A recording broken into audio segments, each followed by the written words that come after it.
नमस्कार मित्रों, मैं पुष्पराज सिंह राणा आज आपके सामने फिर हाजिर हुआ हूं। आज विषय है चर्चा राजनीति की। आज मंदसौर संसदीय क्षेत्र में राज्यसभा चुनाव को लेकर काफी चर्चाएं रही, राजनीतिक विशेषज्ञों में भी, मीडिया प्रसंगों, मीडिया के लोगों में भी और राजनीतिक लोगों में भी। कारण खास विशेष ये था कि मंदसौर संसदीय क्षेत्र की पूर्व सांसद मीनाक्षी नटराजन आज कांग्रेस की ओर से उन्होंने राज्यसभा में अपना नामांकन पत्र दाखिल किया। क्योंकि मंदसौर संसदीय क्षेत्र उनका राजनीतिक क्षेत्र रहा है, इस वजह से स्वाभाविक सी बात है कि मंदसौर के कांग्रेस, भाजपा सहित अन्य हलकों में भी ये चर्चा का विषय रहा। विषय इसलिए भी खास है कि यूं देखा जाए तो कांग्रेस के पास में मामूली बढ़त है। कांग्रेस को कम से कम 58 मत चाहिए और उसके पास में हाल फिलहाल 59 मत है। तो तीसरी बात यह कि आज भाजपा ने तीसरा उम्मीदवार महेश केवट के रूप में उतार दिया है राज्यसभा में। अब मीनाक्षी नटराजन निर्विरोध नहीं हो पाएगी, अब बिल्कुल मतदान होगा और मतदान के लिए दोनों पक्षों को कम से कम 58 मतों की जरूरत होगी।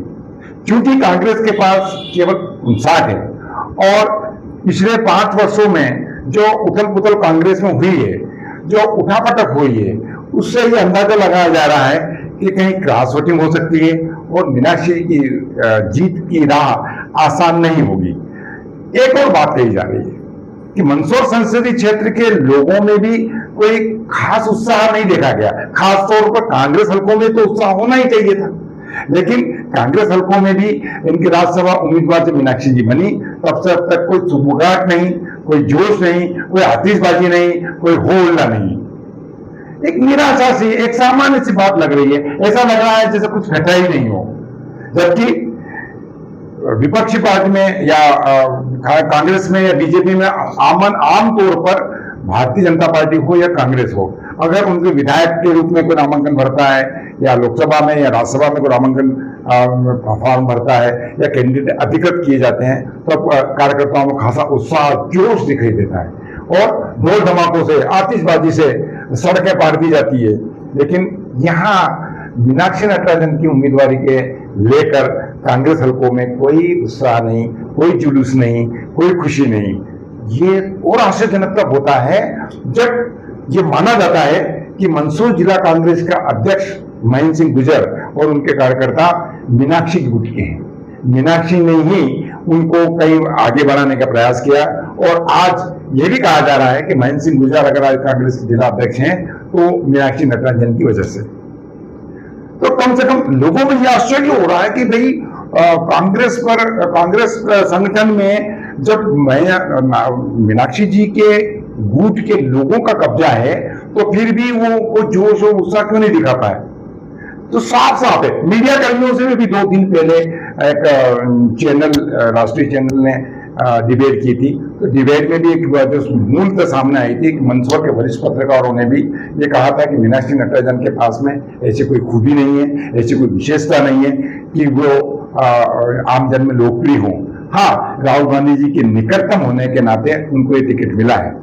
अब राहुल गांधी जी के निकटतम होने का लाभ जरूर मीनाक्षी जी को मिला है। कहा तो यह भी जा रहा है कि इसी बात को लेकर मध्य प्रदेश कांग्रेस में भी कोई ज्यादा उथल पुथल या कोई ज्यादा उत्साह नहीं देखा जा रहा। मीनाक्षी जी ने मंदसौर मध्य प्रदेश के सभी के बड़े नेताओं को कहीं न कहीं परेशान करने का प्रयास किया, ऐसा राजनीतिक हलकों में कहा जाता है। और यही वजह है कि कमलनाथ जैसे रणनीतिकार, दिग्विजय सिंह जैसे चाणक्य, वो भी ऐसी कोई खास सक्रियता, असंतोष कांग्रेस में ही नहीं भारतीय जनता पार्टी में भी दिखाई दे रहा है।